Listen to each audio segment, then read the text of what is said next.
Hi friends, ఇప్పుడు మీరు చూస్తున్నది దైదా అమరలింగేశ్వర స్వామి గుడి.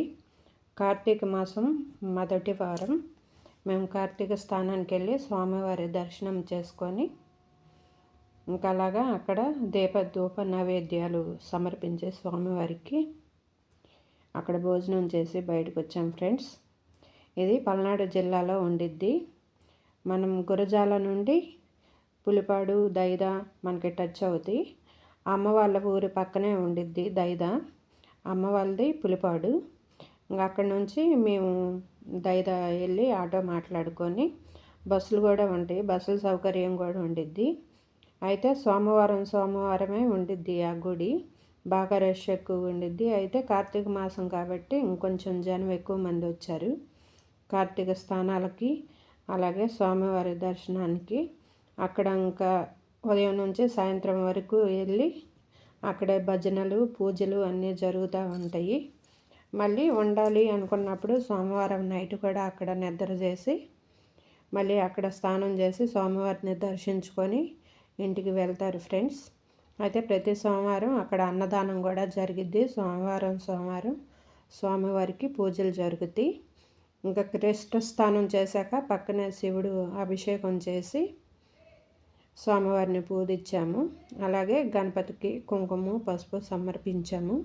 ఇది మనం గృహ లోపలికి వెళ్తున్నాము. స్వామివారు గృహ లోపల కొలువై ఉన్నారు. ఆ ప్లేస్ అంతా మునులు ఋషులు తపస్సు చేసిన ప్లేసు. స్వామివారు ఆ గృహ లోపల ఉంటారు. పెద్ద పెద్ద బండరాళ్ళ కింద ఒక గృహ ఉండిద్ది.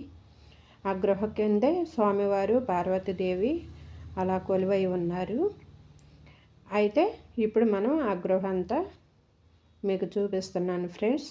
ఇక్కడ అర్ధనారీశ్వరులది పెద్ద ఫోటో ఒకటి పెట్టారు, చాలా బాగుంది. మా చిన్నప్పుడైతే ఇలా కరెంటు ఈ ఫ్యాన్లు ఇవేమీ లేవు ఫ్రెండ్స్. ఎందుకంటే మా ఊరు పక్కనే ఉండిద్ది కాబట్టి మేము ఫస్ట్ ధాన్యం రాగానే అమ్మ వాళ్ళు స్వామివారికి పొంగళ్ళు సమర్పించడానికి వెళ్తారు.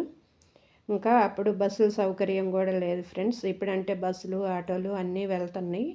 మేమైతే అడవి మార్గంలో ఆ పొంగల్లో చేయడానికి కావాల్సినవన్నీ తీసుకొని అక్కడే పొంగల్లో చేసేసి ఉదయం నుండి సాయంత్రం వరకు ఉండి అక్కడ స్వామివారిని దర్శించుకొని పొంగల్లో కొత్త ధాన్యం రాగానే పొంగల్లో చెల్లించేసి అలాగా సాయంత్రానికి మళ్ళీ కాలినడకనే ఇంటికి చేరేవాళ్ళం.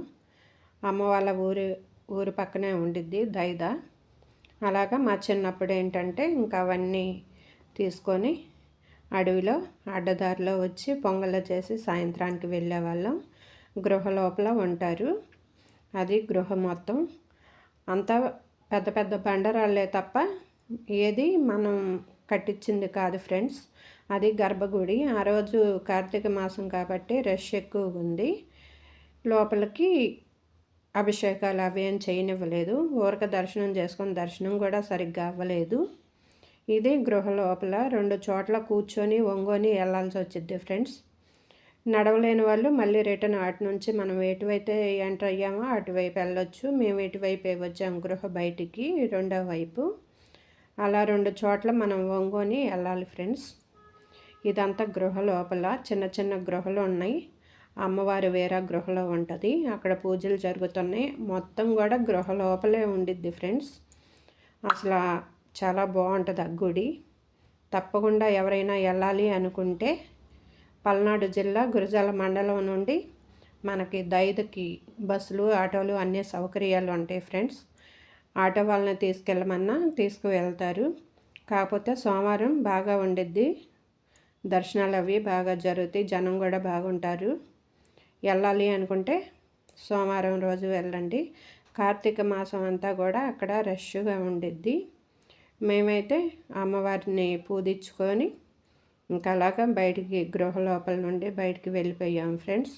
ఇది బయటికి వెళ్ళడానికి సొరంగం వంగొని వెళ్ళాలి. అక్కడ మెట్ల మార్గం ఉండిద్ది. ఆ కొంచెం 2 చోట్ల వంగాల్సి వచ్చింది ఫ్రెండ్స్. ఇప్పుడు మనం పూర్తిగా బయటకు వచ్చేసాము. అటు గృహ లోపల నుంచి ఎంటర్ అయితే ఇటు గృహ లోపల నుంచి బయటికి రావాల్సి వచ్చింది ఫ్రెండ్స్. ఇది మా తాతగారు తయారు చేసి వేసిన నంది స్వామివారికి సమర్పించారు. ఆ నందులన్నీ కూడా ఎవరెవరి పేరు మీద వాళ్ళు సమర్పించిన నందులు. మా నాన్నగారు మాకు అన్నీ ఎవరిస్తారు. అక్కడ భోజనం చేసాం ఫ్రెండ్స్. ఉసిరికాయ పచ్చడి, పప్పు, సాంబార్, పెరుగు, అలాగే బంగాళదుంపల కూర. భోజనం అయితే చాలా బాగుంది.